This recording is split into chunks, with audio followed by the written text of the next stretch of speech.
Cancer तो ये थोड़ा देखता कि आप अमीर हो गरीब हो, कि आपने बताया कि नहीं बताया, कि आप सरकारी में करा रहे हो कि प्राइवेट में करा रहे हो, वो तो अपनी स्पीड से फैलता है। कैंसर हमारे कंट्रोल में कितना है? बॉडी ने एक मैकेनिज्म बनाया है कि भाई 10 से 4 के बीच में बॉडी रिपेयर करती है, तो आप बॉडी को रेस्ट दो। अब उस टाइम आप रेस्ट नहीं कर रहे, बॉडी रिपेयर ही नहीं कर पा रही, तो लेडीज जो हैं वो शर्मा शर्मी में बताती नहीं कि उनको ब्रेस्ट में गांठ है। हर पेशेंट को कीमोथेरेपी से ठीक करते हैं। वन साइज फिट्स ऑल, ऐसा फ्री साइज है। हम जेनेटिक एनालिसिस करते हैं। Up to this percent it is possible.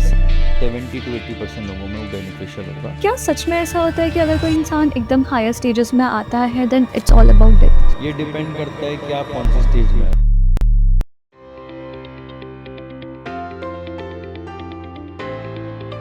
Hello and welcome to आरोग्य भारत चैनल। मैं हूँ ईशानी और आज हम बात करने वाले हैं कैंसर की। जब भी हम कैंसर का शब्द सुनते हैं ना, तो लोगों के मन में जो पहली चीज़ आती है वो होती है डर। पर मुझे ऐसा लगता है कि वो जो डर होता है ना, वो बीमारी से ज़्यादा होता है मिस इन्फॉर्मेशन का या इन्फॉर्मेशन ना होने का। क्योंकि जिस चीज़ के बारे में पता नहीं है उससे डर तो लगेगा ही ना। पर आज आपके उसी डर को दूर करने, या मैं कहूँ कि कैंसर को सिंप्लीफाई करने के लिए हमारे कॉन्वर्सेशन में हमारे साथ मौजूद हैं doctor Sushant Mittal. Welcome sir. Thank you ma'am. With 16+ years of experience, doctor Sushant director हैं department of medical oncology and haematology at Action Cancer Hospital. तो आज हम सर से बात करेंगे और समझेंगे कि कैंसर क्या है। सर, सबसे पहले तो मैं आपके बारे में, आपके प्रोफेशन के बारे में थोड़ा समझना चाहूँगी। जब भी अगर मैं कहूँ कि हम एक ऑन्कोलॉजिस्ट की यानी कैंसर के डॉक्टर की बात करते हैं, तो मुझे लगता है सबसे पहले जो हमारे दिमाग में आता होगा ना, वो होता होगा कि एक स्ट्रेस या chemotherapy. But how your day actually looks like? So, I have been trained at AIMS Hospital and Tata Memorial Mumbai, and we used to see an OPD of 350 patients in a day, and in ward we used to have around 50 patients. So from 7 a.m. till around 11 p.m. and then emergency duties and all those things. So with that we are trained enough physically and mentally to deal with patients. After coming to Action Cancer Hospital, when I became an independent consultant and now I am a director, so days goes that in the morning we have OPD, we see a lot of patients, but some days are very good, patients are improving, बहुत अच्छा response आता है, family भी खुश है, relatives भी खुश हैं, पेशेंट भी खुश है, अच्छी रिपोर्ट्स आ रही हैं। उसमें फिर राउंड लेते हैं हम लोग। राउंड में अच्छे पेशेंट भी हैं, अच्छे से मतलब जो हैप्पी हैं, दे आर डूइंग फाइन। कुछ ऐसे हैं जिनको प्रॉब्लम्स हो रही हैं, उनकी बीमारी अब बढ़ने लग गई है, आईसीयू में एडमिटेड हैं, they are not doing good. और फिर इवनिंग में स्टूडेंट्स को पढ़ाना है, नर्सिस को ट्रेनिंग देना है। तो पूरे दिन में ये सारी चीज़ें जो होती हैं फुल ऑफ इमोशंस होती हैं, कभी अच्छे कभी बुरे, कभी इरिटेशन, कभी प्यार आना। जहाँ तक डर की बात है, जो आपने पहला वर्ड यूज़ किया, डरते सब हैं, ऑब्वियसली डरते हैं। मेरे परिवार में या मुझे कभी हो जाए तो मुझे भी डर लगेगा। लेकिन आज की डेट में कैंसर को ठीक करने के लिए बहुत सारी नई तकनीकें आ गई हैं, सर्जरीज आ गई हैं, रेडिएशन आ गई हैं, कीमोथेरेपी तो है ही, उसके साथ साथ मॉलिकुलर थेरेपीज़ आ गई हैं, टारगेटेड थेरेपीज़ आ गई हैं, इम्यूनोथेरेपीज़ आ गई हैं, मुंह से खाने की दवाइयाँ आ गई हैं। तो उससे पेशेंट्स की लाइफ काफ़ी बेहतर हो गई है, डिजीज़ पूरी तरह क्योर हो जाते हैं या कंट्रोल रहते हैं। जैसे शुगर ब्लड प्रेशर की दवाइयाँ चलती रहती हैं सालों दर सालों, उसी तरह ये दवाइयाँ भी चलती रहती हैं। तो पेशेंट की डिजीज़ कंट्रोल में रहती है और वो एक सुखमय जीवन व्यतीत करते हैं अपना। आई थिंक बट इन चीज़ों को हम थोड़ा और आगे अपनी कॉन्वर्सेशन में ट्रीटमेंट को सिंप्लीफाई करेंगे। बट उससे पहले अगर मैं आपको कहूँ कि कोई एक ऐसा इंसान है जिसको मेडिकल के बारे में बिल्कुल भी नॉलेज नहीं है, तो कैंसर को समझ पाना उनके लिए बहुत मुश्किल होता है। तो सिंपलेस्ट वे में हम कैंसर को कैसे एक्सप्लेन कर सकते हैं? देखिए, हमारी बॉडी में हर रोज़ पुराने सेल्स की डेथ हो जाती है और न्यू सेल्स आते हैं। हमारे नाखून बढ़ते हैं, हम काट देते हैं, हाँ। फिर नाखून ग्रो हो जाते हैं, बालों की कटिंग कराते हैं, बाल हो जाते हैं। ये तो जो हमें दिख रहा है। जी। अब किसी की ज़बान पे भी मान लीजिए पुराने सेल्स डेड हो गए, न्यू सेल्स बनेंगे ज़बान पे, या इंटेस्टाइन्स में, या ब्रेस्ट में, या गॉल ब्लैडर में, यूट्रस में वेयर एंड टीयर चलता रहता है। पुराने सेल्स जो होते हैं वो मर जाते हैं, नए सेल्स आते हैं। अब बॉडी में एक मैकेनिज्म है कि भाई आज मान लीजिए ज़बान के 4000 पुराने सेल्स मर गए हैं, तो बॉडी 4000 न्यू सेल्स बनाएगी।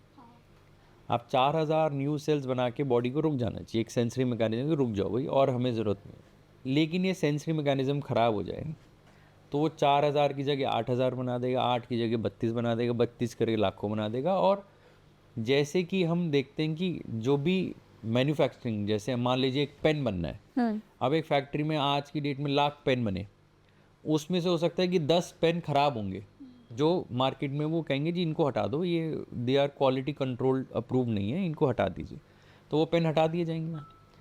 लेकिन बॉडी का ये सेंसरी मैकेनिज्म मान लीजिए ख़राब हो जाए तो जो 4000 सेल्स बने उसमें से हो सकता है कि 4-5 सेल्स नहीं ठीक से बने, तो उस सेल्स को बॉडी डिस्ट्रॉय कर देगी, ये क्वालिटी कंट्रोल अप्रूव नहीं है, इनको हटा दो। लेकिन किसी कारणवश जैसे कि तंबाकू, alcohol, viral infections, pollution, stress, pesticides, किसी भी कारणवश से ये सेंसरी मैकेनिज्म ख़राब हो जाए और ये 4000 सेल्स में जिसमें से 3-4 सेल्स ख़राब बने थे उसको वो हटा ना पाए, तो वो सेल्स ग्रो होते चले जाएंगे। तो वो ग्रो होंगे, अननेसेसरी के जो सेल्स बन रहे हैं वो कैंसर का रूप धारण कर लेते हैं। तो चाहे वो ज़बान पे हो, चाहे गले में हो, चाहे ब्रेस्ट में हो, चाहे यूट्रस में हो, जहाँ पे भी ये अननेसेसरी के सेल्स जो बॉडी को रिक्वायर्ड नहीं है ये ग्रो होने लग जाएंगे तो बॉडी में वो कैंसर बन जाएगा। Sir while explaining the cancer you term pollution, तो पोल्यूशन तो I think day by day बढ़ता ही जा रहा है, तो is it also causing cancer, like how it's affecting the body? आप सर्दियों में देखिए ना, इतना स्मॉग होता है, इतना पोल्यूशन होता है, AQI इतना हाई होता है, उसके अंदर जो पोल्यूटेंट्स होते हैं, हेवी मेटल्स होते हैं, लेड होता है, क्रोमियम होता है, कैडमियम होता है, ये सारी चीज़ें होती हैं जो गैसेस निकल रही होती हैं, हेवी मेटल्स होती हैं, तो ये बॉडी के DNA को ख़राब कर देती है। अब वो जब ख़राब कर देती है तो सेंसरी मैकेनिज्म ख़राब हो जाएगा, वो सेंसरी मैकेनिज्म ख़राब होगा तो बॉडी में रिपेयर ठीक से नहीं होगी तो वो कैंसर में बदल जाएगा। तो सर क्या मतलब क्या आप ऐसा बता सकते हैं हमें कोई चीज़ें कि कैंसर हमारे कंट्रोल में कितना है, कि हम लाइफस्टाइल में ऐसे क्या चेंजेस करें जिससे हम उसके रिस्क को प्रिवेंट कर सकें? कैंसर को कंट्रोल करने की जो चीज़ें हैं वो सब सारी दुनिया को पता है, सबको पता है। जो हम 5th स्टैंडर्ड की मॉरल साइंस की किताबों में पढ़ते थे ना, वही चीज़ें, हरी सब्जियां खाना, फ्रूट्स खाना, एक्सरसाइज करना, अल्कोहल नहीं लेना, स्मोकिंग से दूर रहना, स्ट्रेस नहीं लेना, टाइम पे उठना, टाइम पे सोना। आजकल के लाइफस्टाइल में क्या हो गया है, अब 1:30-2 बजे तक नेटफ्लिक्स देख रहे हैं या इंस्टाग्राम की रील्स सर्फिंग कर रहे हैं या फिर देर से सो रहे हैं। अब बॉडी ने एक मैकेनिज्म बनाया है कि भाई 10 से 4 के बीच में बॉडी रिपेयर करती है, तो आप बॉडी को रेस्ट दो।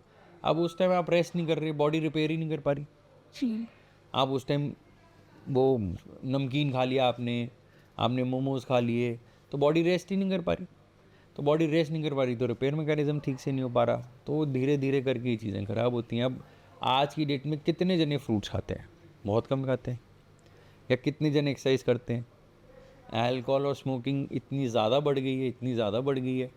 तो इन सब चीज़ों का अगर कंट्रोल किया जाए, हेल्दी लाइफस्टाइल जी जाए, तो हम इसको कंट्रोल कर सकते हैं। इसके बावजूद भी किसी को, तो वो देखो वो किस्मत की बात है, किस्मत पे भी बहुत सी चीज़ें आपको छोड़नी पड़ती हैं। हाँ, क्योंकि मैंने ऐसे केसेस इवन मेरी फैमिली में भी देखे हैं कि ना तंबाकू, ना smoking, no bad habits, but still cancer happened. क्योंकि देखो ना, खाने में पेस्टिसाइड होता है, या फिर पोल्यूशन इतना है, या स्ट्रेस इतना है कि, और या फिर वायरल इन्फेक्शन इतने हैं कि वो इन्फेक्शन आप में कब आया, क्या चेंजेस हुए। अब HPV नाम का एक इन्फेक्शन है, हाँ, वो इतना कॉमन है, उसकी वजह से कैंसर बन जाता है। अब उसकी रोकथाम के लिए सिर्फ सर्वाइकल कैंसर की वैक्सीन है, लेकिन उससे हम और इतने सारे कैंसर्स होते हैं कि हम उसकी नहीं रोकथाम कर पा रहे हैं, हम सिर्फ सर्विक्स की रोकथाम कर पा रहे हैं। तो बहुत सी चीज़ें हैं जिसको हम रोकथाम कर सकते हैं, कुछ चीज़ें हम हमारे कंट्रोल में नहीं है वो चीज़। So when we talk about food, ऐसे कौन से टॉप फूड्स हैं जो एक्चुअली लोगों को एकदम ही छोड़ देने चाहिए कि इनको तो आप खाओ ही मत, और कौन से ऐसे फूड हैं अगर आप सजेस्ट कर सके जिनको लोगों को खाने चाहिए? जैसे यू टॉक्ड अबाउट फ्रूट्स, लोग नहीं खाते हैं but they are all green leafy vegetables and fruits are good. सब में कोई ना कोई फ़ायदेमंद चीज़ें हैं, वो खाने चाहिए। प्रोसेस्ड मीट, प्रोसेस्ड शुगर्स, उनका लिमिटेड इंटेक होना चाहिए। अब मैं ये नहीं कहता कि आप चिप्स मत खाओ, ऑब्वियसली आप खाओगे, या पिज़्ज़ा मत खाओ, या जो नॉन वेज खाते हैं मटन मत खाओ, ये सारी चीज़ें, लेकिन हर चीज़ एक लिमिट में होनी चाहिए। कोई भी चीज़ अति में करने से नुकसान देती है हमें। So we have to be careful what we are eating. अब भाई आपने मान लो समोसे खाए, हाँ। या आपने कोई तली हुई चीज़ खाई। अब आप किसी स्ट्रीट साइड वेंडर से ले रहे हो जिसने वो उस तेल को 6 दिन से उसी तेल में उबाली जा रहा है, उबाली जा रहा है, बनाई जा रहा है, वो तेल घिस गया, ख़त्म हो गया उसके अंदर। अब उसके अंदर चीज़ें जो बनती हैं ना वो फिर नुकसान देती हैं। So have hygienic food, have good food, exercise regularly. So these are all important things, and this is what everyone has been taught in school since 5th standard. But we are not doing it of Nobody course. follows it. Nobody follows it. सर जब भी आप day to day, आपने जैसे बताया कि 100 लोग आते हैं आपके पास, पेशेंट्स आते हैं, you meet them, you listen to their stories, तो उनमें कोई एक ऐसी कॉमन मिस्टेक है या कोई एक कॉमन मिस इन्फॉर्मेशन है जो आपने देखी हो, जो सबको पता हो कि बट वो गलत है? सबसे ज़्यादा तो कॉमन, जैसे हम ब्रेस्ट कैंसर देखते हैं तो लेडीज़ जो हैं वो शर्मा शर्मी में बताती नहीं कि उनको ब्रेस्ट में गांठ है, या फिर उनको दर्द नहीं हो रहा था तो उनको लगता है कि भाई इसमें कैंसर नहीं हो सकता, ये तो ऐसी ही अपने आप रिजॉल्व हो जाएगी। मैं इतनी बार कह चुका हूँ कि पेनलेस ब्रेस्ट लम्प जिसमें कोई दर्द नहीं है वो कैंसर हो सकता है, इसकी प्लीज़ जांच करें। स्पेशली अगर आप 40-45 ईयर्स के ऊपर हो। उससे कम की लेडीज़ में यूजली वो फाइब्रोएडिनोम होता है, लेकिन वो आपको सेल्फ डायग्नोज नहीं करना, आपको डॉक्टर से मिलना, वो डॉक्टर डायग्नोज करेगा। सो सबसे ज़्यादा दिक्कत, अभी मैं एक पेशेंट देख के आ रहा हूँ, 1 साल से गांठ है, बच्चों को बताया ही नहीं माता जी ने। क्यों? मेरे को शर्मा शर्मी में नहीं बताया, या फिर मेरे पैसे लग जाएंगे, या फिर मेरी सहेली ने बोला था कि बायोप्सी मत कराना, बायोप्सी से बीमारी और फैल जाएगी। अब वो आई हैं, उसमें पस पड़ गई है, खून निकल रहा है, वो कह रही है मेरे को ठीक करो। मैंने कहा माता जी 1 साल पहले आ जाते। तब उनकी वो दोस्तों ने इधर उधर से, उनको किसी संगत में जाती हैं, उसने कहा अरे ये मत कराइयो, अरे वो मत कराइयो, अब कराए नहीं। आज की डेट में कोई दोस्त उनके साथ नहीं खड़ा जिसने वो बात बोली थी। तो सबसे बड़ा मुझे लगता है यही प्रॉब्लम है लोगों में कि उनको कोई सिम्टम नज़र आता है, कोई प्रॉब्लम होती है, व्हाट दे डू, रात को ओवरथिंक करी, 2 बजे गूगल निकाला, टाइप किया और इन्फॉर्मेशन गैदर कर ली। पर वो जो लोग डिले करते हैं, जैसे आपने बताया कि वो गूगल से ज़्यादा दिक्कत है जो आधी अधूरी इन्फॉर्मेशन, हाफ हाँ, knowledge is dangerous, WhatsApp information we can वो से। बहुत ज़्यादा खतरनाक है। सर जब हम ट्रीटमेंट्स की बात करते हैं तो मुझे लगता है कि अगर हम पिछले 10 सालों की बात करें तो चीज़ें बहुत ज़्यादा ही एडवांस होती जा रही हैं धीरे धीरे करके। जैसे आपने स्टार्टिंग में भी हमें बताया था कि बहुत सारे नए थेरेपीज आ सकते हैं। तो आज के टाइम पे अगर मैं पिछले 10 साल के उसमें गैप में आपसे पूछूं तो ऐसे कौन कौन से एडवांसमेंट्स आ चुके हैं ट्रीटमेंट में?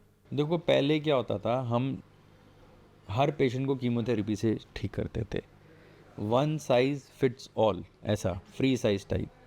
लेकिन आज की डेट में क्या हो गया, हम मॉलिक्यूलर टेस्टिंग करते हैं, हम जेनेटिक एनालिसिस करते हैं, हम ये देखते हैं कि बॉडी का कौन सा डीएनए ख़राब हुआ जिसकी वजह से कैंसर बना। उसको हम कहते हैं NGS, नेक्स्ट जनरेशन सीक्वेंसिंग या मॉलिक्यूलर टेस्ट। उसकी रिपोर्ट पे हम देखते हैं कि जो डीएनए ख़राब हुआ उस डीएनए को रिपेयर करने के लिए कौन सी दवाई देनी है। तो हम टारगेटेड थेरेपी, मॉलिक्यूलर थेरेपी देते हैं जिससे वो सटीक तरीके से सिर्फ कैंसर सेल्स को डैमेज करता है और बहुत अच्छे रिजल्ट्स आते हैं। दूसरा होता है इम्यूनोथेरेपी। हम बॉडी की इम्यूनिटी को इतना स्ट्रॉन्ग कर देते हैं कि बॉडी खुद ही कैंसर सेल्स को मार देती है, क्योंकि कैंसर सेल ग्रो करते हैं कि बॉडी की इम्यूनिटी लो है, वो सेंसरी मैकेनिज्म लो हो गया, बॉडी की इम्यूनिटी लो है, बॉडी आइडेंटिफाई नहीं कर पा रही कि कैंसर आ रहा है, तो हम बॉडी के उस सेंसरी मैकेनिज्म को ठीक कर देते हैं। भाई आप सुबह अपनी टंकी में पानी भरते हो, MCD का पानी आता है, वो अंडरग्राउंड से ओवरहेड टैंक में भरता है। 6 बजे जब टैंक भर जाता है उसमें आता है ना मोटर भर गई है, बंद करो, मोटर बंद करो, पानी टंकी भर गई है। अब उसकी मान लो शॉर्ट सर्किट हो जाए वायर या स्विच ख़राब हो जाए तो आप स्विच को रिप्लेस करो, मोटर ठीक हो जाएगी। उसी तरीके से हम टारगेटेड थेरेपीज़ करते हैं, इम्यूनोथेरेपीज़ करते हैं कि जो सेंसरी मैकेनिज्म ख़राब है उसको ठीक कर दिया जाए। सर जब हम इम्यूनोथेरेपी की बात करते हैं तो मैं चाहूँगी कि आप थोड़ा सा और हमें उसके बारे में बताएं सिंपल तरीके से कि आज के टाइम पे लोग उसे समझ पाएँ कि वो एक्चुअली क्या है। इम्यूनोथेरेपी आजकल लेटेस्ट टेक्नोलॉजी है जिससे हम कैंसर को ठीक करते हैं। इम्यूनोथेरेपी में हम कुछ टेस्ट करते हैं, जैसे PD-L1 टेस्ट या TMB टेस्ट हम करते हैं। अगर वो पॉजिटिव आता है और उसकी परसेंटेज होती है तो उसके हिसाब से हम इम्यूनोथेरेपी देते हैं। कुछ कैंसर सेल्स के अंदर बिना PD-L1 की रिपोर्ट के बिना भी हम वो टेस्टिंग के बिना भी हम इम्यूनोथेरेपी दे सकते हैं। बेसिकली इंजेक्शंस होते हैं जो बॉडी के सेंसरी मैकेनिज्म को बेटर करता है, इम्यूनिटी को बूस्ट करता है और बॉडी खुद ही कैंसर सेल्स को आइडेंटिफाई करके मारती है। तो वो नॉर्मल सेल्स को डैमेज ना करके सिर्फ कैंसर सेल्स को डैमेज करता है। तो टारगेटेड थेरेपी की बात करते हैं तो वो बहुत पर्सनलाइज ट्रीटमेंट होता है, पर कभी कभी ऐसा होता है कि लोग सोचते हैं बिकॉज इट्स पर्सनलाइज्ड वो 100% क्योर देगा, या फिर वो हो सकता है कि हाँ ये तो मेरे लिए ही बना है ट्रीटमेंट तो मैं ठीक हो जाऊँगी। क्या ऐसा सच में होता है? मेजॉरिटी लोगों में होता है, कुछ लोगों में नहीं भी हो सकता। अगर मैं परसेंटेज के वे में बात करूँ कि हाँ, up to this percent it is possible to 70 to 80% लोगों में वो बेनिफिशियल होगा। क्योंकि क्या होता है, जैसे मैं आपको एग्जांपल देता हूँ। एक तो होता है कि आप मॉल में गए, आपने सूट लिया और वो सूट को पहना, वो आपको लगा 42 साइज़ का, आपने ले लिया, आपने वो पहन लिया। एक होता है कि आप टेलर की दुकान पे जाते हो, अपना नाप देते हो, अपने साइज़ की बाह बनवाते हो, अपने साइज़ के शोल्डर चेस्ट बनवाते हो, वो होगी कस्टमाइज ट्रीटमेंट। ठीक है, पहले वाला हुआ वन साइज़ फिट्स ऑल, एक हो गया कस्टमाइज। अब 2 साल बाद आपका वज़न बढ़ गया, आपने वेट गेन कर लिया, या आप पतले हो गए हो, आपने डाइटिंग करी, एक्सरसाइज करी, तो अब वो सूट आपको फिट नहीं आएगा। पहले तो एकदम फिट आ रहा था, अब फिट नहीं आ रहा। इसी तरीके से कैंसर सेल्स के अंदर जो आपने डीएनए का टारगेट ट्रीटमेंट करा, वो डीएनए अपना नेचर चेंज कर लेता है। वो समझ जाता है कि ये दवाई मेरे पे कैसे काम कर रही है। टेररिस्ट को पता लग जाए कि पुलिस अटैक करने वाली है, उनका मोडस ऑपरेंडी क्या है, तो टेररिस्ट बच जाएंगे। तो उसी तरीके से कैंसर सेल्स भी इन टारगेटेड थेरेपी से एस्केप मैकेनिज्म ढूंढ लेते हैं कुछ टाइम बाद। तो वो ढूंढ लेते हैं, तो वो उस दवाई काम नहीं कर पाती, काम नहीं करती तो बीमारी बढ़ने लग जाती है। तो बढ़ने लगती तो वो 30% मरीज़ वो होते हैं जो बीमारी बढ़ने लगी, क्योंकि अब दवाई को वो रेजिस्टेंट हो गए, कि दवाई ही अब काम नहीं कर नहीं कर रही। तो आपको अलग किस्म से अटैक करना पड़ता है। वो पुलिस का समझ गए तो आप कमांडोज भेज दो, सर्जिकल स्ट्राइक कर दो। तो आप अलग तरीके से, एक्शन क्या है कि टेररिस्ट को मारना है, लेकिन आपका मैकेनिज्म एक्शन अलग है। कभी आपने पुलिस के थ्रू किया, कभी आर्मी के थ्रू किया, कभी कमांडोज के थ्रू किया, कभी एयरफोर्स के थ्रू किया, लेकिन सबका टारगेट है कि कैंसर सेल्स को मारना है। इसलिए तो हम कीमोथेरेपी भी करते हैं, इम्यूनोथेरेपीज़ भी करते हैं, टारगेट थेरेपीज़ भी करते हैं, सबका कॉम्बिनेशन भी होता है। इसे आप सब सर, जब भी हम कैंसर की बात करते हैं ना, तो ऑलवेज इट कम्स कि डीएनए अफेक्ट करता है, आपके सेल्स अफेक्ट करते हैं, but when we talk about DNA it's more genetics. तो अगर किसी की फैमिली में कैंसर के केसेस हैं प्रिवेलेंट, तो एक इंसान को कितना ज़्यादा अवेयर होना और कितना ज़्यादा प्रिवेंशन लेना ज़रूरी है? बहुत ज़रूरी है। आज की डेट में हमारे पास ऐसे टेस्ट आ गए हैं कि हम अगर मान लीजिए पेशेंट का जेनेटिक एनालिसिस करते हैं, उसमें कुछ पर्टिकुलर डीएनए में मिलते हैं और वो पॉजिटिव हैं, तो हम उनको गाइड करते हैं कि आपको अपने बच्चों में या अपनी बहन में या मौसी में जो ब्लड रिलेशन में, उनका टेस्ट भी करके देखना चाहिए।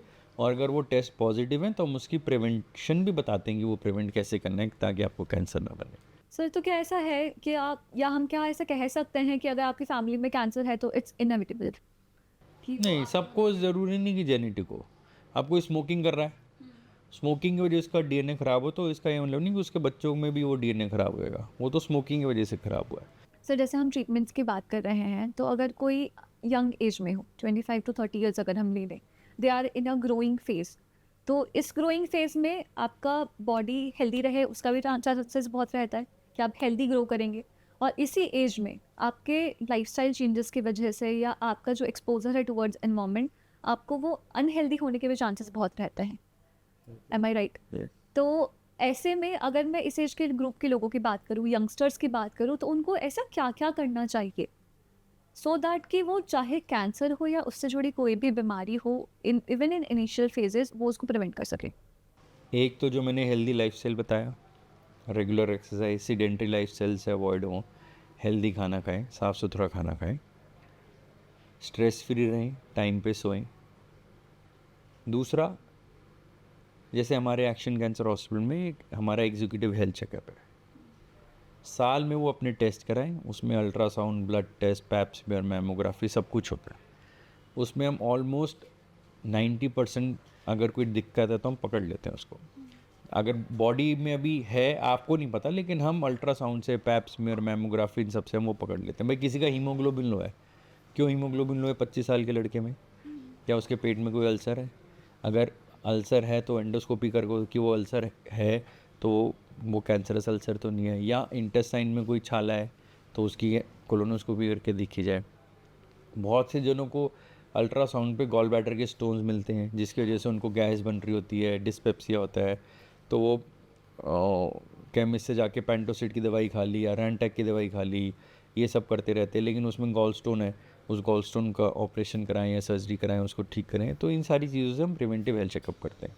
Sir, at what age people should start, मतलब शुड क्या must start going for regular health checkup? 30? 30 years. And major अगर मैं कुछ आपसे बोलूँ कि कुछ ऐसे test for male and for females कि उनको आफ्टर 30 years ये टेस्ट करवाने चाहिए, तो वो कौन? देखो, जो नॉर्मल ब्लड टेस्ट हैं, CBC, LFT, KFT, ultrasound, mammography, X-ray if required, if you are smoker then X-ray is required, then TMT 2D को, ये सब पैकेजेस में होते हैं, हर हॉस्पिटल में होते हैं। तो वो 5-6 हज़ार के टेस्ट होते हैं, 3-4 घंटे लगते हैं साल में एक बार। तो आप इतना खर्च अपने पे और अपनी हेल्थ के लिए कर ही सकते हैं। गोज फॉर बोथ, जिनके अगर जेनेटिकली है वो कैंसर वाली चीज़ तो भी, और नहीं भी है तो भी आपको एटलीस्ट 30 years में करवाना शुरू कर देना चाहिए ये टेस्ट को। सब हमने एडवांस ट्रीटमेंट्स की बात करी, इम्यूनोथेरेपी हो, पर्सनलाइज ट्रीटमेंट्स हो, या कोई भी ट्रीटमेंट, चीज़ें तो एडवांस हो रही हैं, but how much are they accessible आज के टाइम पे? इंडिया में the treatment is world class and at an affordable price compared to the Western population. But still, I would say in about 60% it is an expensive treatment. But we have various schemes such as patient assistance program, and after probably 3 cycles, your patient can get free drugs. So all these things make it more affordable and accessible. But now with coming up of Indian pharma companies, they have now their own, we have own generic molecules which are equally effective as Western population or Western drugs, and they are very nominal, available at very nominal cost, and they can be used definitely. Okay, that is good to hear at least कि हमें ये तो ना बोलना पड़े कि treatment तो है पर एक्सेसिबल नहीं है, वो वाली चीज़ तो नहीं है आज के टाइम। एक और चीज़ होती है जब भी हम ट्रीटमेंट की बात करते हैं, that after some time cancer का ट्रीटमेंट करवाते करवाते what cancer looks like to people is कि नौशिया, बाल झड़ रहे हैं, वो परेशान हो चुके हैं। तो क्या आज के टाइम पे भी हम बोल सकते हैं कि cancer looks like that only? Not for all. Nausea vomiting बहुत कम हो गया है, बहुत एडवांस दवाइयाँ आ गई हैं, पेशेंट्स को नोजिया वॉमिटिंग बहुत लिमिटेड हो गया है। थकावट होती है, वो भी मैनेजेबल होती है, 5-6% लोगों को होती है। कीमोथेरेपी में बाल झड़ना, मेजॉरिटी कीमोथेरेपीज़ में होता है बाल झड़ना, लेकिन वो बाल वापस आ जाते हैं जब कीमोथेरेपी बंद होती है। लेकिन अगर आप इम्यूनोथेरेपीज़ ले रहे हो, टारगेट थेरेपीज़ ले रहे हो, तो उसमें बाल वगैरह नहीं झड़ते। और जो पहले साइड इफ़ेक्ट थे कि पेशेंट को दर्द होगी, जल जाएगा पेशेंट, क्या होगा, छाले हो जाएंगे, ऐसा कुछ नहीं होता है। दर्द वर्द नहीं होती, बीमारी की वजह से दर्द होती है। Chemo doesn't cause pain, it is a disease. किसी को ब्रेन में चलेगी तो उसमें उसको हेडेक होगा, किसी को लंग्स में चलेगी तो चेस्ट में दर्द होगा, बोन में चलेगी तो बोन में दर्द होगा। तो chemo doesn't cause pain, it is the disease which is causing the pain. Sir, जब हम ट्रीटमेंट्स की बात करते हैं तो कुछ टाइम बाद, जैसे सपोज इंसान का ट्रीटमेंट चल रहा है and after a time they are told that now you are cancer free, is that even possible? कि When majority of the patient, if they have come in early stages and they have taken all the treatment, we can confidently say probably for first 5 years the chances are higher, but after 5 years if there is no disease, then we say that you are cancer free. Sir, stage जैसे हम generally देखते हैं, even हम movies में देखते हैं कि detective stage 4 पे हो रहा है and then the person dies, वो तो एक मूवी की स्क्रिप्ट हो गई। बट क्या सच में ऐसा होता है कि अगर कोई इंसान एकदम हायर स्टेजेस में आता है then it's all about death? No, it is not about death. It is giving a good quality of life with quantity of life. So we give drugs so that the disease remains under control. It doesn't spread, or wherever it has spread, it gets control. It shrinks, and with maintenance therapies, we keep it under control. Just like diabetes, किसी की बहुत ज़्यादा आती है पहले तो उसको insulin दे के कंट्रोल करते हैं, फिर कंट्रोल करने के बाद उसको हम टैबलेट्स पे शिफ्ट कर देते हैं कि आप ये टैबलेट्स खाते रहिए, इस पे शुगर कंट्रोल रहेगी। या किसी का ब्लड प्रेशर होता है, उसी तरीके से हम पहले डिजीज़ को कंट्रोल करते हैं और फिर उस मेंटेनेंस के तौर पे कुछ दवाइयाँ देते रहते हैं ताकि बीमारी कंट्रोल में रहे। Every day standing in front of a cancer patient, sometimes as you said that you have to break a good news, sometimes you have to break a bad news, तो वो आपको कैसा लगता है every day facing that thing, every day? So one has to train your mind to accept that if you have done the best for the patient, and whatever accessible was the treatment for the patient and whatever they have taken, and you have done the best, then it is satisfying, because no doctor is God, and some things are beyond science, some things are beyond doctor and humans, so one has to accept the fact. And obviously then you have your friends and family, and various, you have some hobbies or whatever it is that takes the burden off your shoulders. Sir क्या आप हमारे साथ कोई ऐसी case study show मतलब share कर सकते हैं, कोई ऐसी केस स्टडी जहाँ पे आपको होप मिले हो कि नहीं, कैंसर का मतलब डेथ नहीं है, और किसी एक ऐसा कोई बहुत ट्रीटमेंट? बहुत मतलब जब मैं शुरू में रेजिडेंट था तब तो मुझे लगता था अरे ये मरीज़ तो बिल्कुल ही मतलब कुछ नहीं हो पाएगा, लेकिन with treatment we have seen that कि वो they have done well and they have improved significantly. बहुत से ऐसे मरीज़ हैं जो वेंटिलेटर पे आए थे और हमने रिलेटिव्स को बोला कि भाई बहुत कम चांसेस हैं, लेकिन ट्रीटमेंट से वो इम्प्रूव हुए और अब वो इतने अच्छे हो गए हैं कि वो अकेले आते हैं, ट्रीटमेंट कराते हैं, अपने चले जाते हैं। तो many success stories are there. So we had this patient who had lung cancer, and we had given him all kind of therapies. He used to respond for some time, then his disease used to come back. After about 4 years, he now presented in emergency, and we had put him on ventilator. And that time immunotherapy was just launched. So we told them that there's a new drug which has just been launched and we can try that. So relative said ठीक है sir, आप कोशिश कीजिए, अब और तो कोई chance नहीं है तो आप करिए वो। तो हमने इम्यूनोथेरेपी उनको दी एंड ही स्टार्टेड इम्प्रूविंग। ये 2017 की बात है और आज 2026 है। आज भी वो इम्यूनोथेरेपी लेने आते हैं। मैं कहता हूँ बाबूजी अब शायद आपको ज़रूरत नहीं है, आप बंद कर दो। कहते हैं नहीं बाबू, मैं डॉक्टर साहब बंद नहीं करूँगा, आप देते रहो मुझे कोई दिक्कत नहीं। तो वो अब अकेले आते हैं, डे केयर में आते हैं, आधे घंटे का इंजेक्शन लगाते हैं, फिर वो चले जाते हैं। तो ऐसी भी स्टोरीज हैं कि patient from death bed have come back and not doing so well. तो इसलिए सर फॉर अ पर्सन जो अभी अगर रिसेंटली डायग्नोज हुआ हो कैंसर से, या कोई ऐसा जिसकी फैमिली में कोई रिसेंटली फ्रेंड्स में कोई हुआ हो, तो कोई एक ऐसी बात जो आप उन्हें बताना चाहें कि नहीं, आप ये सुनो और डरने की ज़रूरत नहीं है? सबसे ज़रूरी ये चीज़ है कि यूट्यूब, इंस्टाग्राम, चैट जीपीटी, पड़ोस वाले मिश्रा जी, गुप्ता जी, शर्मा जी आदि अधूरी खबरें सुन के अपना डिसीजन ना ले। डॉक्टर से मिले, ट्रेन डॉक्टर से मिले, समझदार डॉक्टर से मिले, और जो वो आपको समझा रहे हैं, जो आप उसको करें, उसका ट्रीटमेंट कराएं। उसके बाद आप एक इन्फॉर्म डिसीजन लें कि हम क्या करना चाहते हैं। हमारे पास सबसे बड़ी दिक्कत है कि 100 मुंह और 1000 एडवाइस, और उस चक्कर में पेशेंट डिले कर देते हैं कि हम बायोप्सी नहीं कराएंगे, हम ट्रीटमेंट नहीं कराएंगे, हमारे पास पैसे नहीं है अभी। जो चीज़ अभी शायद 15-20 हज़ार में हो जाएगी, फिर 1 साल बाद उसके 1.5-2 लाख रुपए लगेंगे। तो शुरू में इलाज करा लो। तो ये बहुत सी चीज़ें हैं कि गलत डिसीजन ना लें, अपने इन्फॉर्म डिसीजन लें, एंड देन यू डिसाइड कि what you need to do.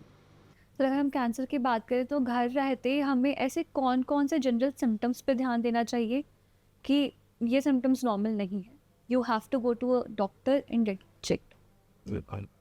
मुंह से स्टार्ट करें तो अगर आपके मुंह में कोई छाला है जो 20-25 दिन से ठीक ना रहो, स्पेशली जिनको शार्प टूथ है या कोई टोबैको या स्मोकिंग करते हो, सांस फूल रही हो, खांसी हो रही हो जो 2-2.5 हफ्ते से ज़्यादा है या 2-2.5 महीने से ज़्यादा है, टीबी भी हो सकता है, कैंसर भी हो सकता है, उसका इलाज कराएं। लेडीज़ को अगर ब्रेस्ट में कोई लंप है तो उसको इग्नोर ना करें।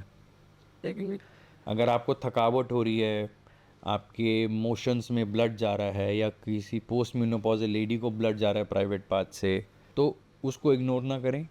ज़रूरी नहीं कि वो पाइल्स हो, बवासीर हो, उसका भी ढंग के डॉक्टर से इलाज कराएं। ऐसे बहुत सारे रोड साइड होते हैं जो करते हैं, उनसे ना करा के ढंग के डॉक्टर से इलाज कराएं, देखेंगे वो क्या चीज़ है।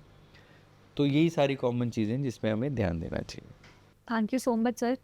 आई बिलीव कि ये कॉन्वर्सेशन थोड़ा सा आई ओपनिंग होगा हमारी ऑडियंस के लिए, और उनको अब कैंसर से डर थोड़ा कम लगेगा, at least they won't go towards a miss information. तो ये था हमारा आज का स्पेशल पॉडकास्ट। मैं जानना चाहूँगी कि आपको क्या लगता है कैंसर क्योरेबल है या नहीं, और अगर आपने अपनी फैमिली में कोई भी कैंसर की स्टोरी है जो आप हमसे शेयर करना चाहते हैं तो आप हमारे कमेंट बॉक्स में ज़रूर लिख सकते हैं।